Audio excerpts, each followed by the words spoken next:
প্রিয় ছাত্রছাত্রীরা, আজকে আমি নিয়ে এসেছি Bardhaman university BA second semester Bangla একটি গুরুত্বপূর্ণ প্রশ্নের উত্তর। আজকে তোমাদের সামনে চর্যাপদ থেকে একটি প্রশ্নের উত্তর নিয়ে হাজির হয়েছি। প্রশ্নটি হলো, চর্যাপদের আবিষ্কার সম্পর্কে আলোচনা করো এবং এর সাহিত্য মূল্য বা কাব্যমূল্য নির্দেশ করো। চর্যাপদের আবিষ্কার।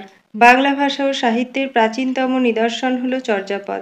1907 সালে নেপালের রাজগ্রন্থাগার থেকে মহামহোপাধ্যায় হরপ্রসাদ শাস্ত্রী চর্যাপদের পুঁথি আবিষ্কার করেন এবং 1916 সালে বঙ্গীয় সাহিত্য পরিষদ থেকে 1000 বছরের পুরাণ বাংলা ভাষায় বৌদ্ধ গান ও দোহা নামে প্রকাশ করেন।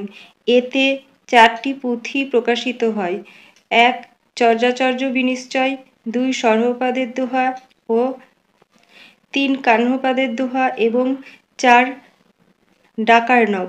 পুঁথি 4টির মধ্যে কেবল চর্যাপদই প্রাচীন বাংলার সাহিত্য নিদর্শন, বাকিগুলি প্রাকৃত অপভ্রংশে লেখা। চর্যাপদের সাহিত্যমূল্য ও কাব্যমূল্য। বাংলা সাহিত্যের ইতিহাসে চর্যাগীতির কাব্যমূল্য অপরিসীম। বৌদ্ধ সাধনায় গূঢ় ইঙ্গিত এবং এই সাধনপথের আনন্দকে প্রকাশ করার জন্যই গানগুলি লেখা হয়, শুধু কাব্য সৃষ্টির উদ্দেশ্যই ছিল না।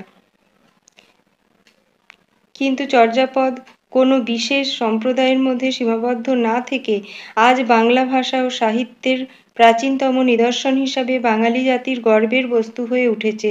চর্যার বিষয় ধর্মকেন্দ্রিক ও তথ্যবহুল হলেও তার বাহ্যিক রূপটি লৌকিক ও সামাজিক জীবনের সঙ্গে অঙ্গাঙ্গিভাবে জড়িত।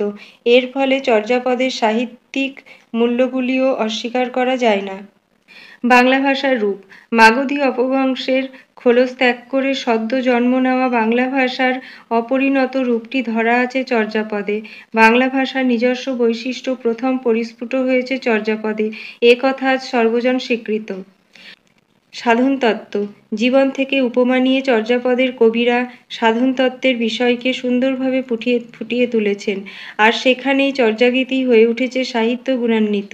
একটি উপমা দ্বারা বিষয়টি স্পষ্ট, যেমন উঁচা উঁচা পাবত তহি বসই শবরী বালি, বা হেরি সে মেরি তহল্লা বাড়ি খসমে সমতুলা প্রভৃতি পদে কবির সাধনতত্ত্ব অনবদ্য। বাস্তব চিত্র। চর্যাপদে বারবার সাধারণ মানুষের জীবনের নিখুঁত বিবরণ কাব্যময়তার মধ্য দিয়ে প্রকাশিত হয়েছে। নদী, মাটি, গাছপালা, নৌকা, দ্বার, ঘাট, হরিণ, শবর শবরী, ব্রাহ্মণ প্রভৃতি বিভিন্ন বিচিত্র অথচ মানুষের দৈনন্দিন জীবনের কথা তাদের জীবনচরিত চর্যাকারেরা অনায়াসে ব্যবহার করেছেন। চারপাশে চেনা জগতের নানান বিচিত্র খণ্ড মুহূর্ত চর্যায় বারবার ফিরে আসে। সন্ধ্যা আরতির ঘণ্টা, হরিণধরা গ্রাম্যবধূর বিষণ্ণ মুখ, সর্বোপরি নদীময় বাংলার শান্ত সজলতার কথা এ পদগুলিতে নানান অর্থে ব্যবহৃত হয়েছে। অলঙ্কার। চর্যাপদে নানান অলঙ্কার পরিস্ফুট হয়েছে, যেমন উপমা, রূপক, উৎপ্রেক্ষা, শ্লেষ, অতিশয়োক্তি প্রভৃতি অর্থালঙ্কার ও অনুপ্রয়াসের মতো শব্দালঙ্কার। চর্যাপদের মধ্যে কোথাও কোথাও প্রবাদ প্রবচন দেখা যায়। এইভাবে ছন্দ, অলঙ্কার, প্রবাদ প্রবচন সব মিলিয়ে চর্যাপদের কাব্য সৌন্দর্য এক অনুপম মহিমায় পর্যবসিত হয়েছে।